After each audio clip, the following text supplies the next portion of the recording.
Many nations in the world have developed their own classical performance arts. The Greeks have tragedies, Italians have opera, Russians have ballet, and the British have Shakespeare. So here's a question. What do us Chinese have?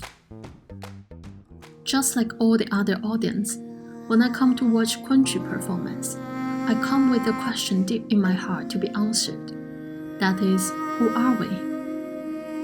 From Kunshan to Suzhou, I have watched multiple Kunqu plays, but today I'm going to a very special one. This is a used version of a classical Kunqu opera, the Peony Pavilion.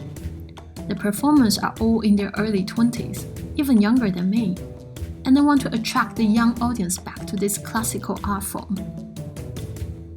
They are the protagonists in both the play and my video today.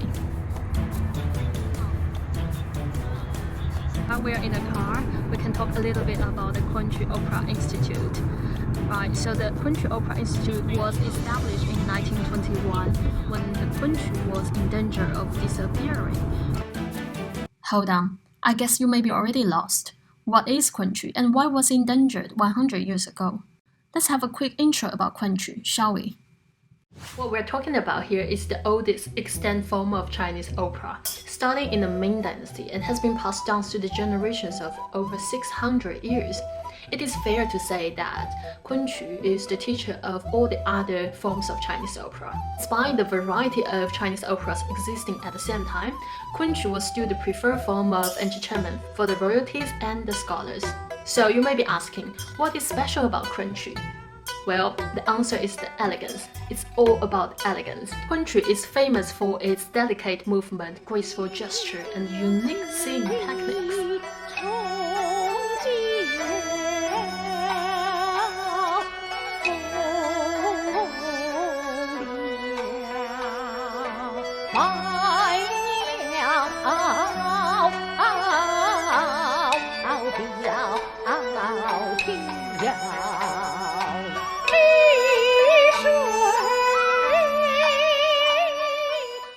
And the sing is accompanied by a small assortment of instruments, including the flute, pipa, sanxian, and percussions.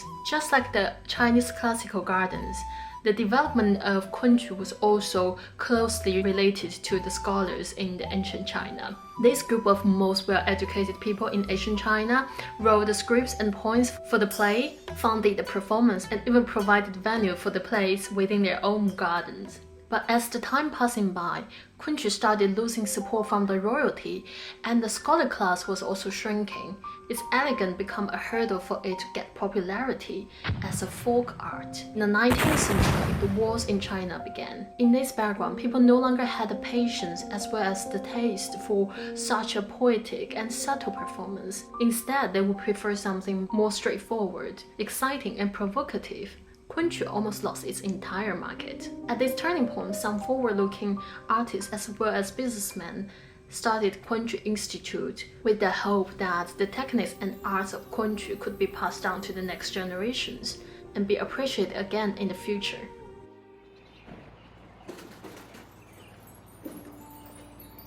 So it's quite fair to say that without these people, without this institute, we won't be able to see the performance of Kunqu nowadays at the stage.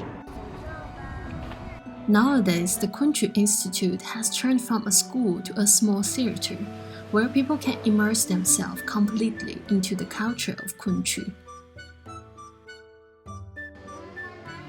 I painted an opera mask for myself, walked around the stage, which is basically a classical Chinese garden, checked the performance wardrobes,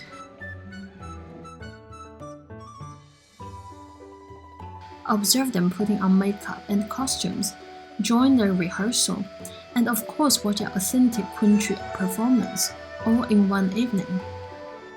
And to me the most important part is the young people who delivered all of this. Let's meet them. That girl sitting on the right side looks a bit nervous, isn't she? She looks less than 20 years old, but will act a quite important role later. Today, her parents also come to watch the performance. So it must be a very special evening for her. Let's wish her good luck. This young man also looks a bit nervous, but for a different reason. He's now being interviewed by a university student, Dang Dang. Dang Dang studies media communications, and she wants to know how the younger generation of Kunqu artists is going to inherit as well as develop this form of opera. From his answers, I know that there has been lots of sufferings from the endless practicing, but he still bears the full respect and passion for this legacy of art. You may be curious about the face painting he has. The characters in Kunqu opera are basically divided into 4 roles based on the gender and disposition. They are Shen, Dan, Jing, Chou. For each role, there is a standard for makeup and costume. Generally speaking, Shen and Dan are handsome male and female roles, so they only use a bit rouge and powder for makeup. Jing is a complex male character, so the oil painting is used and the colors of the painting also indicate their personalities. As for the Chou, a small patch of white painting is applied to the area around the bridge of the actor's nose to create a humorous effect.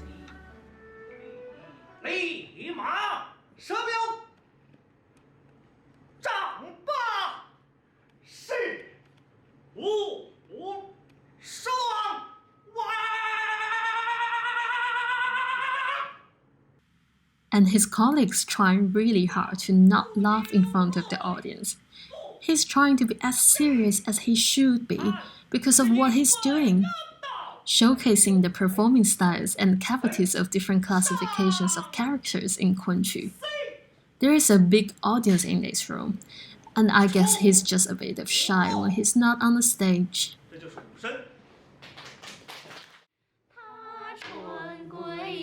This group is responsible for the chorus part of the performance. It's not easy to choir in a Kunqu opera, because you have to sing with exactly the same rhythm and cavity for the words to reach the good balance and blend. To achieve that unified sound, they have to rehearse again and again. You may have noticed they are reading from a very special script. This script is called Kunqu. It's a traditional way of recording both the lyrics, the notes, and the rhythm for the performance of Chinese operas. This method was invented in the Tang Dynasty, and there's a complex system about how to write and read. To simplify, you can find the relations between Gongchipu and the staff scales in this chart as example.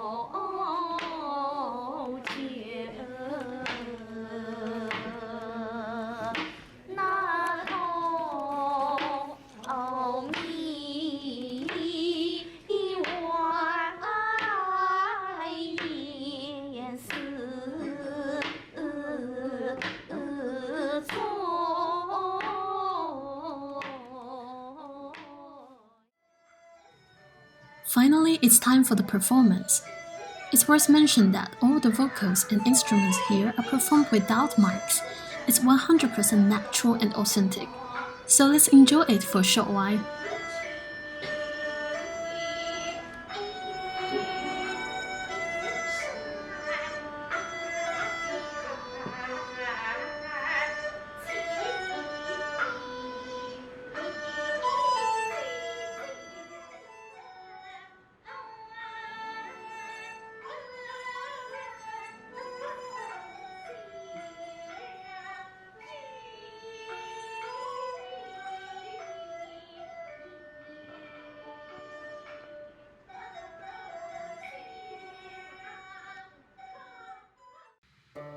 After the performance, Dang Dang also interviewed me, asking what I can do to help Kunqu develop better in these days. I guess this video is my answer to her.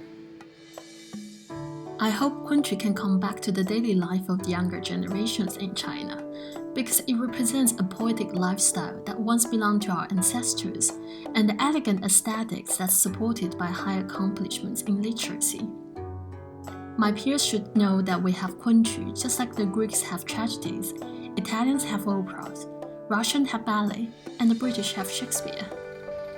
I hope you enjoyed this episode and look forward to seeing you again. Bye bye!